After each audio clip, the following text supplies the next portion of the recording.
Bonjour Jean. Je vais cacher Non, la cigarette. non. Bonjour, bonjour. Alors ça y est, t'es déjà dans la tournée? Je suis déjà en pleine répétition.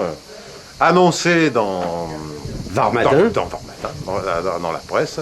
Donc, et puis c'est bientôt, quoi, c'est mardi. Mardi, c'est la soirée de test. Alors dis-moi, qu'est-ce qui t'a convaincu de reprendre une vie de tournée? Mais j'ai jamais arrêté une vie de tournée. Là, cet hiver, j'étais en tournée avec Jacques Maillot, Pierre Douglas et les Chansonniers, avec un spectacle qui s'appelle Liberté, Égalité, Hilarité. Après, je suis parti en tournée avec ma pièce de théâtre Pizza pour 3. Et je me suis dit, l'été approche, je ne vais pas prendre des vacances. C'est indécent. Il faut que je trouve une tournée. Michel, il a su te convaincre de revenir de faire une tournée ici en Provence? Bien sûr, bien sûr. Il n'a pas eu grand-chose à me dire. Ça reste un excellent souvenir, la tournée de 84? Formidable, formidable. Puis c'est formidable d'être chez soi, dans sa région. Moi, je suis un peu à la triangulaire de mes origines. Voilà ce que je dis. J'ai la Marseille derrière moi, l'Italie à droite, la Corse de ce côté-là. C'est toutes mes origines qui sont là, donc je me sens étrangement bien ici. Je dois être traversé par des forces. Et c'est formidable parce que je vais pouvoir parler aux gens de choses qui les concernent. Parce que vous savez, si vous parlez des Provençaux à Paris, Ouais, ça marche pas à tous les coups.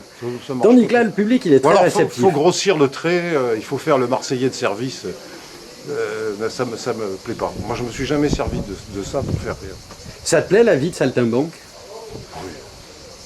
Mais moi, je suis d'ici, moi. Je suis d'ici, et la vie... je réfléchissais le jour, le nombre de saltimbanques, d'artistes qui sont des méridionaux. Qui sont méridionaux. Il y en a beaucoup, quand on y pense. Alors, dans ton tour de chant, tu vas parler de quoi cette année? Je vais me moquer un peu de ce qu'on entend à la télé et à la radio. Voilà. On entend beaucoup de conneries, donc il faut le souligner quand même. Il faut que les gens s'en rendent compte qu'on entend beaucoup de conneries, voire que des conneries. C'est ça qui devient inquiétant. Je vais parler de ça. Je vais parler de politique parce que je ne peux pas m'en empêcher. Je ne pourrai jamais m'en empêcher. Et je vais parler un peu de... Je vais parler de l'immigration. Voilà. Parce que l'immigration, on en parle beaucoup depuis quelques années. Voilà, on en parle d'une façon venimeuse, d'une façon qui, à mon avis, n'est pas bonne. Alors que l'immigration, c'est un phénomène qui remonte à des siècles. Moi, mon arrière-grand-père était piémontais, mon arrière-grand-mère était corse. Bon, j'ai des cousins, des petits-neveux en Italie. Voilà, ça c'était de la diversité déjà. Mais tu sais faire ça. Mais ça se passait pas comme ça. Parler de choses importantes avec un peu de dérision et beaucoup d'humour.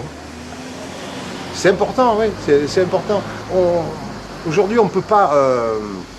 que ce soit les gens, alors c'est très drôle, les gens qui défendent l'immigration ont quand même une façon haineuse d'en parler. Même les gens qui la défendent, c'est ça qui est terrible. Voilà. Ceux qui sont contre ont une façon haineuse, mais ça, c'est normal. Mais même les gens qui la défendent ne vous donnent pas envie d'aimer l'immigration. Bon, alors à tous les coups, pour cet été, on va passer des soirées à se fendre la gueule, en fait. Ah, mais j'espère. À se rendre la gueule et peut-être à se dire en partant, ah, il y a peut-être raison. Oui, parce que sur le fond, nous, on assiste à tes répétitions, t'amènes quand même un peu les gens à réfléchir hein, sur ces sujets-là. J'ai pas cette prétention, mais moi je dirais qu'une bonne connerie bien drôle et bien pensée, ça vaut 1000 discours. Bon, mais écoute, on va dire aux internautes, il y a une seule solution, c'est de venir voir plusieurs fois. Ah, bah absolument, absolument. À bientôt. À bientôt.